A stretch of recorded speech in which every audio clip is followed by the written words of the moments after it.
આવવાનું હોય.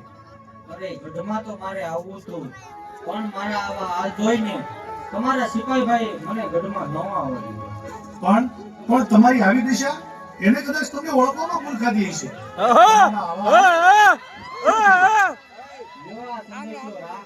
તમારા બેને લખી આપ્યો છે અને તમારી પાસે મને મોકલ્યો છે. આમાં બધી વાત વિસ્તારથી લખી છે.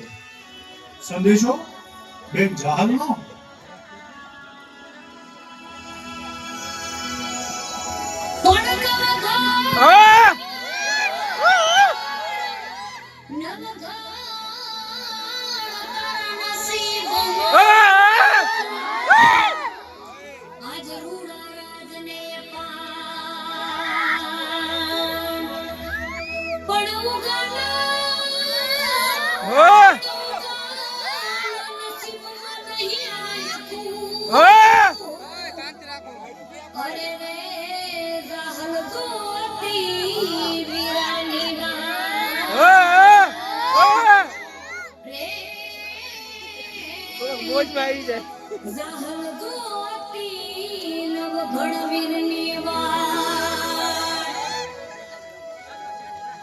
બેન જાહલ મારી વાટ જુએ છે.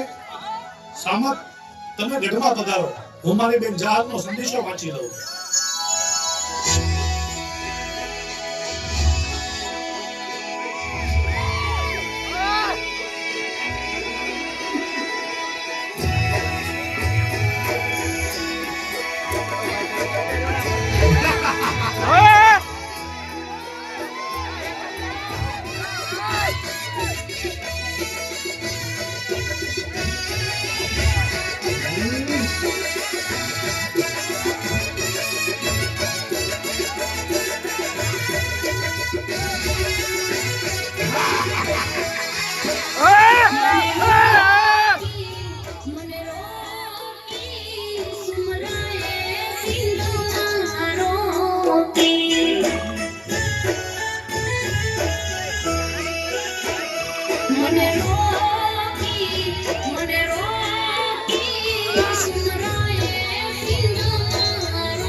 સિંધમાં સુમરાએ બેન જાહલને રોકી, વિપત વેળાએ જાહલ વાતો કરી જોતી.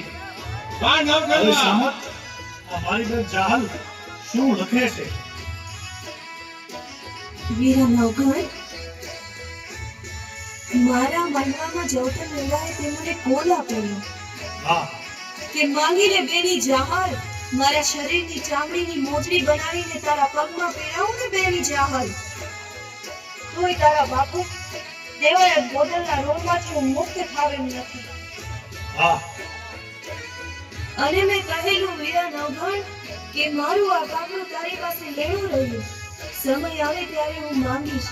જે કાપડું હું આજ માંગુ છું વીરા નવઘણ, આ નવઘણના ખોળિયામાં પ્રાણ હોય અને બેન જાહલને આપેલું વચન ભૂલી ક્યારે ન ઉગે. માંગો બેન, શું માંગો છો?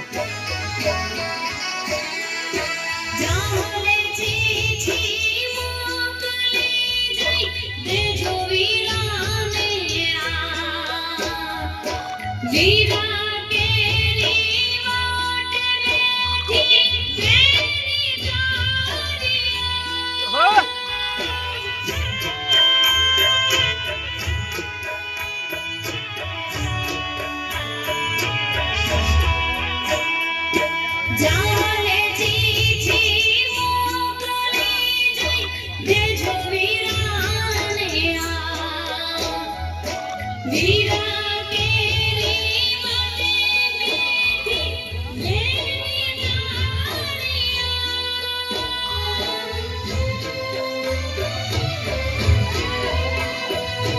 જાગો જૂના નાના રાજવી હવે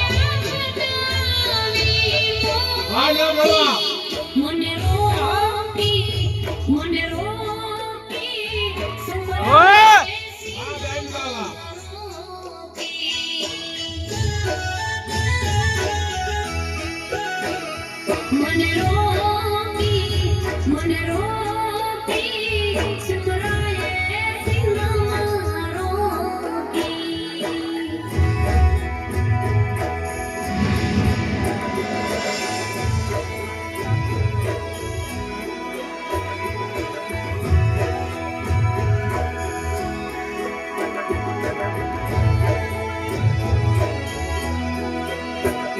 અરે સામત, આ નવઘરનું રાજ હાલતું હોય અને સિંહના અમીર સુમરાઓની તાકાત નથી કે સોટની ધરતી પર પગ મૂકી અને બેન દીકરીનો પાલો પકડી શકે. રાજા હાલવા એવું તે શું બન્યું કે તમારે આ સોટ મલક મૂકી અને સિંધમાં જવું પડે?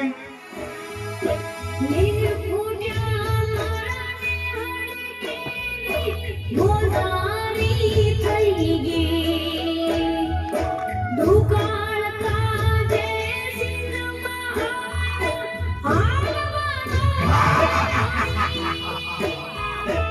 દુકાળ ગાળવા સિંધ મલકમાં ગયા છો.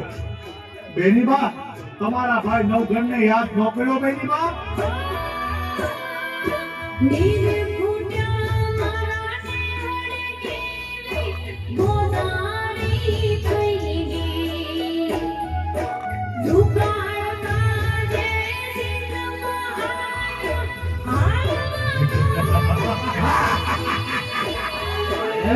નવઘણ તારે ત્યાં શુક્રનો વાર પણ લાખો ન થયો.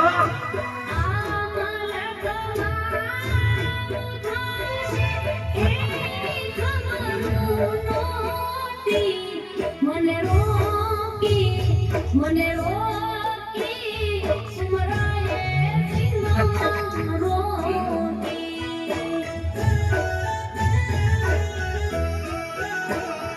મને આ છોકરા મને રોકી સુમરાએ સિંહમાં રોકી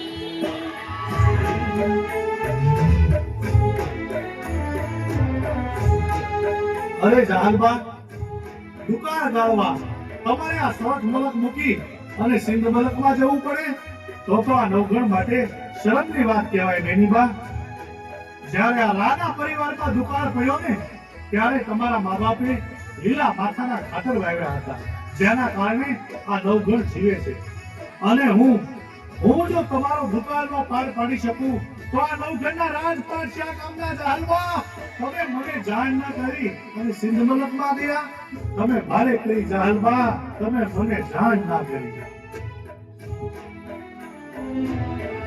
નવઘણ, આજે હું આ સંદેશો તને એટલા માટે લખું છું કે આજે મારો ભાઈ ઉગો જીવતો નથી, પણ જ્યારે એ જીવતો હતો ને ત્યારે રાજના સિપાહીઓ તને મારાથી લેવા આવ્યા હતા. સાથે મારા બાપુએ સંદેશો મોકલ્યો હતો કે આ રાણી રાહ રાખીને વાત કરશે. અને નવઘણ, તારી જગ્યાએ મરવા માટે મારી માએ મારા ભાઈ ઉગલને તૈયાર કર્યો હતો. તેથી મારી માને રડતી જોઈ મારો નાનો ભાઈ ગોઠણ જવડો પણ ભરતનો દીકરો હો, તેથી મારી માને કીધું તું કે માં રડતી નહીં, ચાલી રહી જા. રાજા નવઘણને ઉગારવો એ તો આપણી ફરજ છે. આ નવઘણને ઉગારવા માટે આ એક ઉગો તો શું, આવા હજારો ઉગા કુરબાન છે. તો વિચાર કરી લે નવઘણ, તું તો અમારા આશરે હતો, છતાંય તને બચાવવા માટે મારો ભાઈ ઉગો પોતાનું મસ્તક દબાવી નાખતો હોય તો હું તો એની સગી બેન છું. મને બચાવવા માટે એ આખું સિંહ સંભળાવી નાખે. આટલું બધું લખવાની જરૂર આ નવઘણને ના હોય જાહેરમાં? હા, અને તમે તો એવા માવતરની દીકરી છો, એવા વીરપુરુષ ભાઈની બેન છો, જેનું ગૌરવ માત્ર આહિર સમાજ નહીં પણ વધારે ઘણા લઈ શકે. હા, હું જાણું છું કે 100 જેણી આહિરની દીકરીની ચૂંટણી ઉપર કોઈ નરાધમ પાપી માણસ બીજો દાગ ન લગાવી શકે, પછી ભલે એ સિંધનો સુમરો હોય. આ ઉગાનું બલિદાન મિથ્યા નહીં જાય.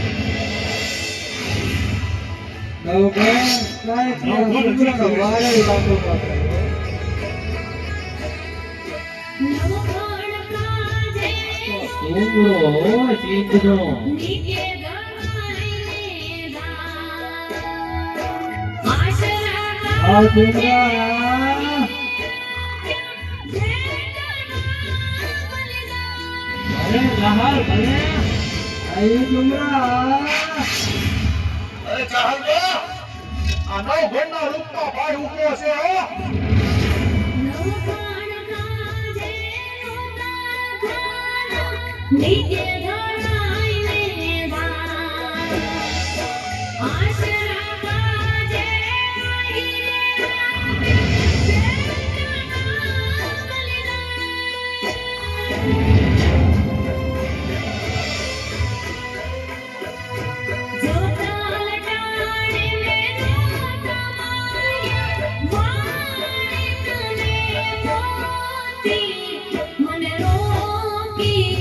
મને રોકી સુમરાએ સિંધમાં રોકી.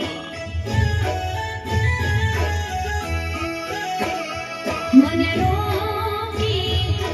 રોકી સુમરાએ સિંધમાં રોકી. આજે મારો ભાઈ ઉભો જીવતો હોય અને એને ખબર પડે કે એની બેન જાહલનો કોઈ મારગ રોક્યો છે, તો એ મરદનું પાડ્યું ચાલ્યું ના રે હો. અરે જાહલબા, આ નવઘણના રૂપમાં તમારો ભાઈ ઉભો છે હો. પણ આજે નવઘણ ઉભો જીવતો નથી, એટલે મારે તને કહેવું પડે છે. હું જાણું છું જાહલબા કે તમે સિંધની ધરતીમાં એકલા હાથે હજારો મુસીબતોનો સામનો કરી પોતાની પવિત્રતાનું રક્ષણ કરી રહ્યા છો, અને આવા સમયમાં તમને ભાઈ ઉભો સાંભળે પણ ખરો. પણ જોજો હો જાહલબા, સિંધનો સૂત્રો આવીને તમારો પાનો પકડે એ પહેલા આવીને તમારી સામે ઉભો રહી જાઓ તો માનજો કે નવઘણના રૂપમાં ઉભો આવ્યો હો. પણ તું એમ ના માનતો હો કે હું તારી પાસે મારી આબરૂની ભીખ માંગુ છું.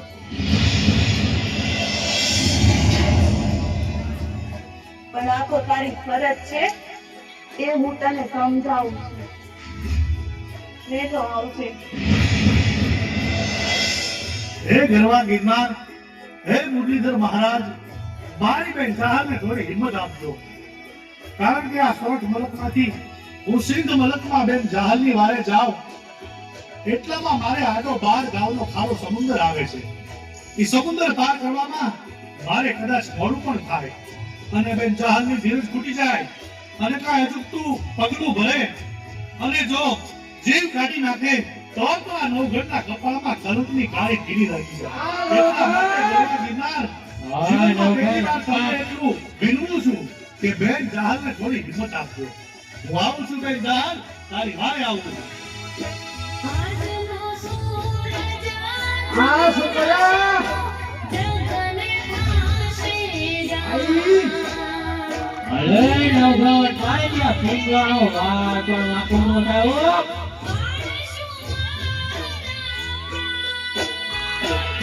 નહીં જાહલબા, એવું નહીં થાય. ભરોસો રાખજો આ ભાઈ પર. અરે તમે તો એવા મરદ માવતરની દીકરી છો, એવી જગદંબા જેવી આયાણીના ખોળે અવતાર લીધો છે કે ભયા દરબારમાં તલવારની અણીએ જેની આંખનો ખૂણો ભીનો ન થયો હોય, તમે એનું સંતાન છો. તમારે ઝેર ન પીવાનું હોય. હું આવું છું તમારી વારે. આજનો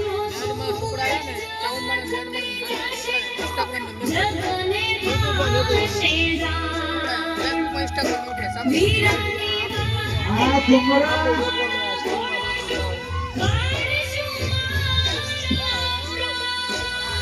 હું આવું છું બેન રાલ, તારી હારે આવું છું. રાહુલ કે રાવે ભલે નવગણ ભલે. જેની આશા મોટી મને રોકી સુમરાએ સિંહમાં રોકી.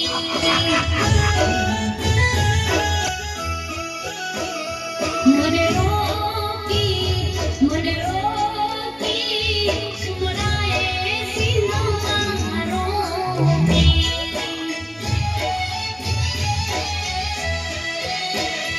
સુમરાએ સિંહમાં રોકી. એ સુમરા જાને સિંહમાં રોકી.